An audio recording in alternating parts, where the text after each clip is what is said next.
If you're at a complete loss when it comes to the best way to count your draft beer kegs, I'm going to show you how right now.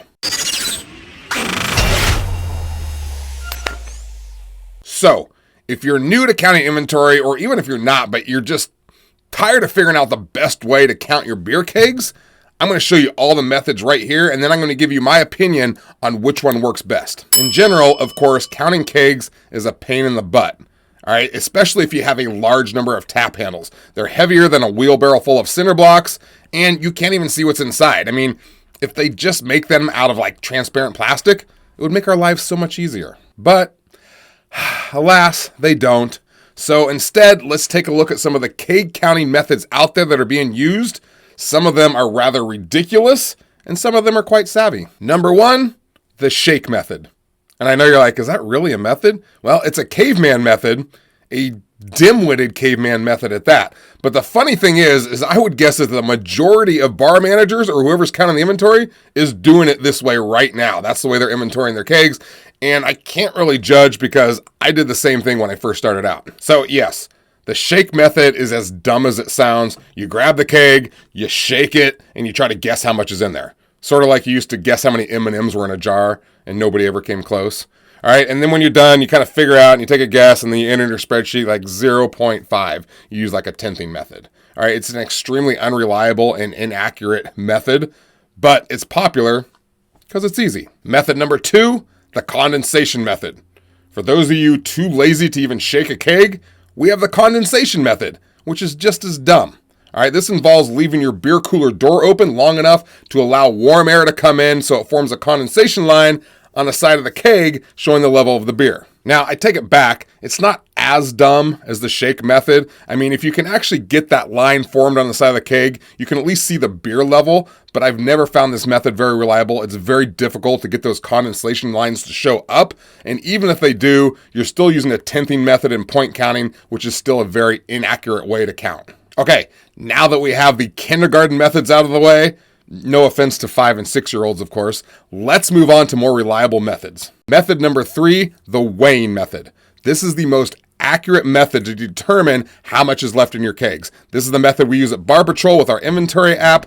By using the full and empty keg weights of the different size kegs, which we have all those keg weights. The app knows exactly how much is in each keg down to the ounce. The main issue here is the heaviness of the kegs, of course. All right, if you have 50 kegs to weigh, or you have them up high on the racks there and you got to take them down and weigh them, it can be very laborious or laborious.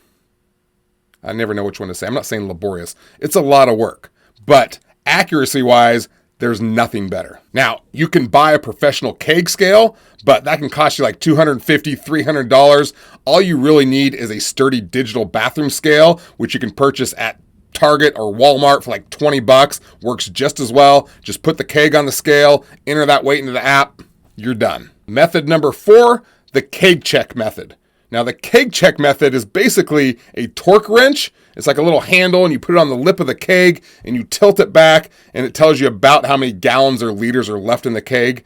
Accuracy-wise, it's not nearly as good as weighing them, but it does take the pressure off having to lift them onto the scale. And then to calculate the keg volume in tenths, because you can't really take inventory and say there's 9 gallons left in the keg, that doesn't tell you anything. You basically have to do some math. So you have to divide the amount in the keg into the total volume of the keg. So if your keg check meter says that there's 9 gallons left in a half barrel keg, you divide 9 into 15.5 and get 0.58, or you can round that up to 0.6. Does that make sense?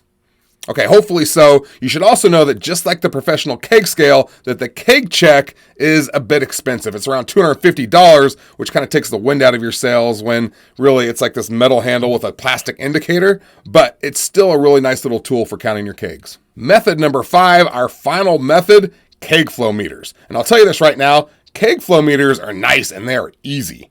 Okay, they're going to tell you exactly how much beer has been poured from each handle, which you can measure against how many beers have been wrung in. All right, but here's the problem with keg flow meters. One, the most obvious one, they are expensive, and it depends on what keg meters you use or what system you use, but it ranges from hundreds of dollars to thousands of dollars depending on how many kegs you have. Number 2, not all of them will tell you how much beer is left in the keg. Yes, they're going to tell you how many ounces have been poured, but you'd have to do math to figure out what's left. And math is hard. Number 3, for most of them, you have to have a keg meter for every single keg. And if you have a lot of kegs, blah, high maintenance, and as we already said, expensive. And number 4, short and sweet, some of the systems can be very complex to deal with. With that said, keg meters and draft beer systems can be a very accurate way to track your losses. All right, but no matter what system you're using for counting and tracking your draft beer, I will say that the amount of foam coming out of your handles, as well as the length of your draw system, can cause a lot of calculation issues. All right, but we'll save that for another video. In the end, hopefully you find a method that's best for you and your bar. It's probably going to depend on how many kegs you carry. All right, if you want my best recommendation, I would say weighing the kegs first and the keg check second. All right, so hopefully you find an accurate way to count your draft beer kegs that isn't too expensive. Okay, I appreciate you being here. I'm going to see you next time. I'm out.